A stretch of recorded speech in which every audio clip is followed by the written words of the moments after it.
শুভ সকাল বন্ধুরা, আজকের এই বৃষ্টি ভেজা মিষ্টি সকালের শুভেচ্ছা দিয়ে আমার এই ছোট্ট ব্লগটি আমি শুরু করছি। যাই হোক, আর মিষ্টি বলা কিন্তু যায় না এই বৃষ্টিকে, কারণ এত বৃষ্টি হচ্ছে আর কিন্তু আমাদের ভালো লাগছে না। আর এদিকে দেখো, বাইরে আমার ছোট্ট ছানাটা ওর মায়ের জন্য অপেক্ষা করছে, আর বৃষ্টির জন্য কিন্তু একটু এদিকে ওদিকেও ও যেতে পারছে না। ভাবছি যে কী রান্না করি সকালবেলা টিফিন বলে কথা, তা আর কিছু ভাবার নেই। ঘরে যা ছিল সেটা দিয়েই ভাবলাম যে আজকে সকালে ব্রেকফাস্টটা চটজলদি করে ফেলি। তা ঘরে দেখো, কিছুটা ডালিয়া ছিল, কিছুটা গোবিন্দভোগ চাল ছিল, আর কিছুটা হচ্ছে মুগ ডাল ছিল।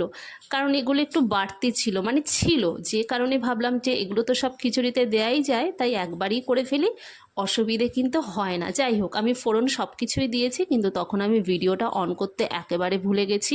আমরা যারা নাকি একা একা ভিডিও করি তারা কিন্তু এই সমস্যার সম্মুখীন আমরা হয়েই থাকি।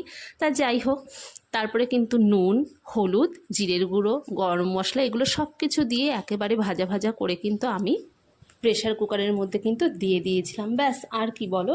এবার যদিও একটু অপেক্ষা করা, মানে সিটি পড়া পর্যন্ত তো আমাদের অপেক্ষা করতেই হবে।